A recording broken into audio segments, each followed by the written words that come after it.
کی روایت آپ نے جس کا حوالہ دیا اس حدیث کے اندر لفظ اب کا ایک معنی ہے کہ میرا چچا ابو لہب اور تیرا باپ دونوں کہاں ہیں؟ جہنم میں ہیں.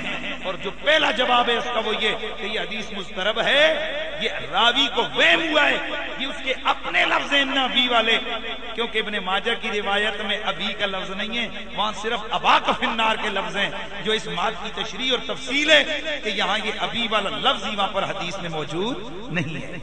کسی اور صاحب کا سب آپ کو اطمینان ہو گیا؟ اچھا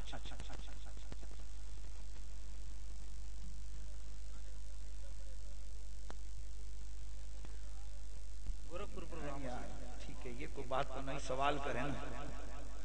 شکریہ، آپ کی محبت ہے، لیکن اب جی شاہ صاحب سوال. اچھا حضرت صاحب، جس طرح نہ سوال پہلا کیتا گیا، اس علاقے نے اندر ایک بالکل انپڑھ آدمی جس نہ کسی دینی ادارے کوئی تعلیمی حوالے نال کوئی تاریخ ہی نہیں ہے کہ پڑھیا ہوا ہے،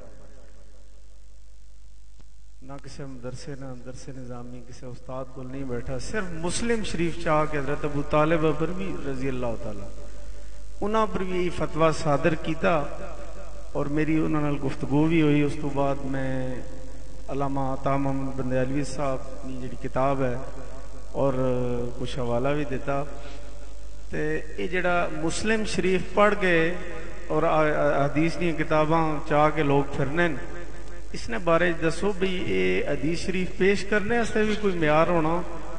اور حضرت ابو طالب جڑے حضور علیہ الصلوۃ والسلام کی پوری زندگی جنہیں خدمت کی تھی، اگر یہودی بچے خدمت کی تھی تو ایمان تو محروم نہیں رہا.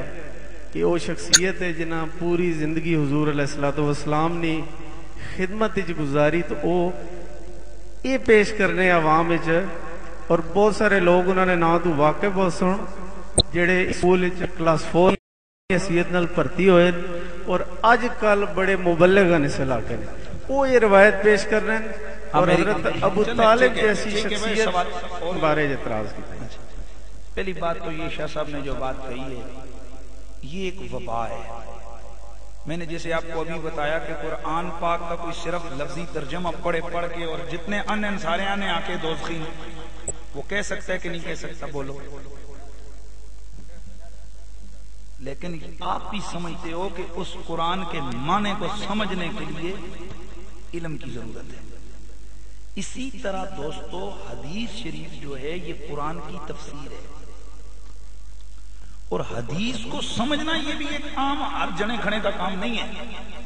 اگر یہ اتنا ہی آسان ہوتا تو یہ پہلے 10 سال مدرسوں میں نہ پڑھائے جاتے، 10ویں سال جا کے دورہ حدیث نہ کروایا جاتا، پہلے سال یہ حدیث کا ترجمہ پڑھا کے چار تو عالم میں بھیج دیا جاتا.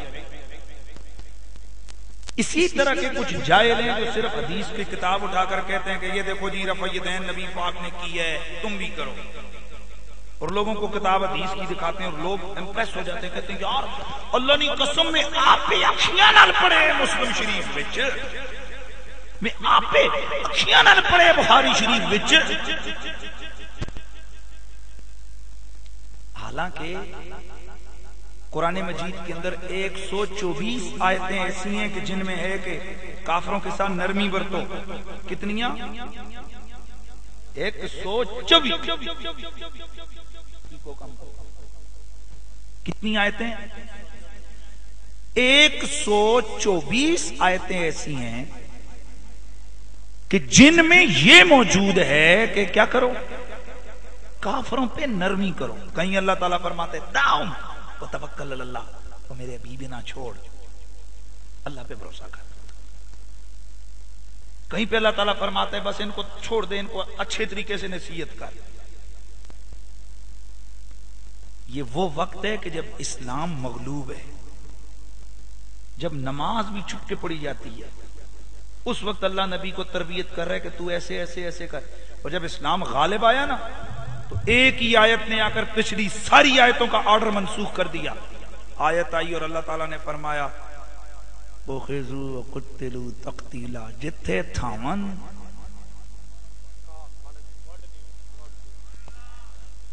حبیب اب کافروں سے کوئی نرمی نہیں ہے. یہ سورت توبہ کا جب آرڈر آیا نا، اب اگر جس جاہل کو ناسخ منسوخ کا پتہ ہی نہیں، وہ قرآن کی آیتیں پڑھ کے یہی کہتے رہے دیکھو جی تم کہتے ہو جہاد کرو، اللہ تعالیٰ تو قرآن میں کہتے ہیں کہ ان سے نرمی برتو، تو ٹھیک ہے وہ ترجمہ تو صحیح کر رہا ہے، اور اس بے وقوف کا علم ہی نہیں ہے کہ جس کے مطابق وہ اس کو سمجھے کہ ان میں پہلی آیت کون سی اور بعد کی کون سی ہے۔ اسی طرح حدیث کا بھی مسئلہ ہے کہ جب تک ایک بندے کے پاس نالج نہیں ہوگا وہ حدیث شریف میں سے اپنے مفاہیم کو اخذ نہیں کر سکتا۔ یہ بات آپ کو سمجھ آ گئی؟ یہی بات ہے کہ ہم لوگ فقہائے کرام کی تقلید کرتے ہیں کیونکہ انہوں نے ہمیں قرآن و حدیث کا نچوڑ نکال کے دے دیا، ہمیں محتاجی رہی نہیں ہے کہ ہم خود مسئلے نکالیں، بلکہ انہوں نے کیا کیا، قرآن و سنت کا نچوڑ نکال کے دیا۔ یہ تو آپ کا سوال آ گیا، اس کا جواب کہ کیا ہر آدمی خود بخود عمل کر سکتا ہے؟ بابا عقل اتنی ہو، علم ہو تو پھر وہ کر سکتا ہے، لیکن اتنا علم نہ ہو تو لازمی اس کو گمراہی سے بچنے کے لیے تقلید کا راستہ اختیار کرنا پڑے گا۔ رہ گیا مسئلہ دوسرا، جناب خواجہ حضرت ابو طالب والا۔ میں لمبی باتیں نہیں کرتا، آپ سید ہیں، میں اگر کہوں کہ ابو طالب کافر ہے آپ کا دل دکھے گا کہ نہیں؟ لفظ بولیں تاکہ لوگوں کو دکھتا ہے۔ بس بات ختم ہو گئی۔ دوستان عزیز، روایتیں کئی طرح کی ملتی ہیں، معاذ اللہ میں اشارے سے بتاتا ہوں کہ ابوین رسول کے لیے بھی جیسے یہ روایت ابھی انہوں نے بیان کی ہے اس طرح کی روایتیں ملتی ہیں۔ اب معاذ اللہ یہ روایت کو سامنے رکھ کے حضور کے ماں باپ کو کافر کہنا شروع کر دیں، ہم اس کو بخشیں گے؟ بولو۔ یہاں تعویل کی ہے نا ہم نے، تو اسی طرح حضرت ابو طالب کے متعلق بھی روایتیں ہیں اور وہاں پر بھی ہمیں تعویل کرنی پڑے گی۔ جو لوگ تعویل نہیں کرتے اور ڈائریکٹ حکم ارشاد کرتے ہیں، اگر وہ محض علمی حوالے سے وہ عالم ہیں ہم ان کو اس معاملے میں مصیب سمجھتے ہیں، لیکن جو بغض آل محمد میں جن کا جس طرح انہوں نے بتایا کہ جس کو کلاس 4 ہو، جس کو 2 ٹکے کا علم نہیں ہے، اس طرح کے لوگ اٹھیں اور سارے دین کے باقی مسائل اور شریعت کی باقی چیزوں کو چھوڑ کر صرف حضرت ابو طالب کے اوپر کیچڑ اچھالنا شروع کر دیں، تو میں سمجھتا ہوں سوائے بغض آل بیت کے یہ کوئی اور بات نہیں ہے۔ اور اسی لیے حضرت علامہ آلوسی نے اس معاملے میں لکھا کہ حضرت ابو طالب کا نام ادب سے لو، اس لیے کہ ان کو کافر کہنے سے سیدوں کا دل دکھتا ہے، اور جس بات سے سیدوں کا دل دکھے ان کے دل دکھنے سے سیدہ زہرا کا دل دکھتا ہے، اور جب سیدہ زہرا کا دل دکھے تو رسول اللہ کا دل خود بخود دکھتا ہے۔ اور دوسرا یہاں پر میں یہ عرض کرتا چلوں کہ ہمارے پاس اتنے قرائن اور شواہد ہیں حضرت ابو طالب کے ایمان پر کہ ہمیں انہیں کافر کہتے ہوئے کون سے نفلوں کا سوال ہے؟ سوال تو یہ پیدا ہوتا ہے کہ ابو لہب نے ایک انگلی کا اشارہ کیا تو اس کو جناب جنت کے اندر آج بھی اس کو بڑا ہو روز اس کو سوار کو ملتا ہے، اس نے ایک اشارے سے۔ اور جس ابو طالب نے پوری نسل اسلام پہ قربان کر دی، میرے آقا رحمت اللہ عالمین کو جب یہودی تلاش کر رہے تھے نا کہ ان کو چن کر ان کو ڈھونڈ کر قتل کیا جائے، شہید کیا جائے، تو حضرت ابو طالب ایسا کرتے جہاں رات کو میرے آقا کو سلاتے نا، آدھی رات اٹھ کے بستر بدل دیتے، ان کی چارپائی پہ اپنے کسی بیٹے کو جا کر لٹا دیتے۔ کسی نے پوچھا ابو طالب یہ کیوں کرتے ہو؟ فرمایا میں اس لیے کرتا ہوں کہ اگر کوئی مارنے آئے اور محمد کا صدقہ میرا کوئی بیٹا لگ جائے،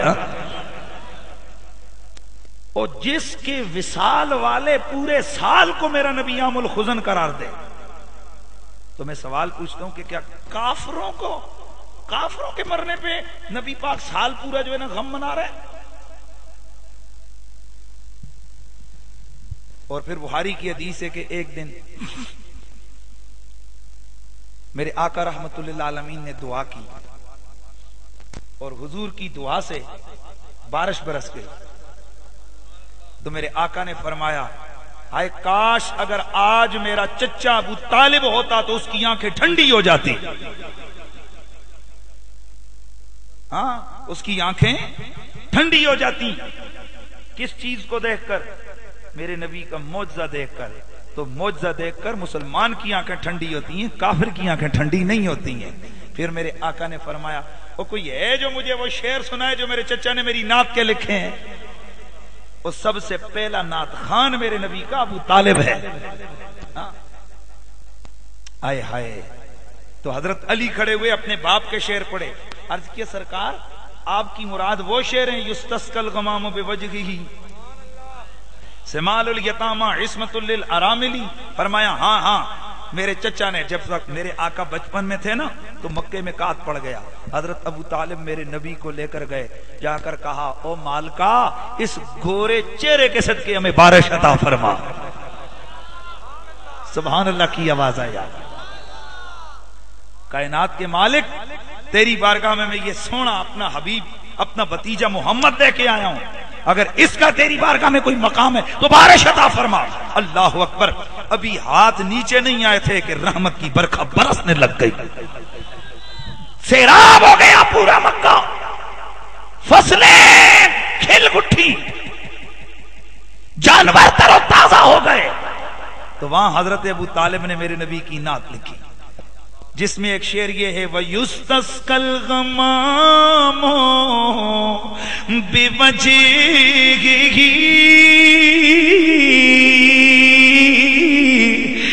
يُسْتَسْقَى الْغَمَامُ بِوَجْهِهِ سِمَالُ الْيَتَامَى عِصْمَةٌ لِلْأَرَامِلِ.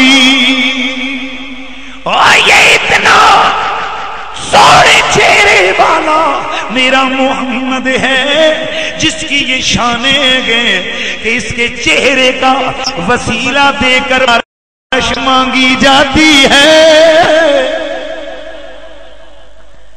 اللہ اس کے چہرے کے صدقے سے اور اس کے سونے مکھڑے کے صدقے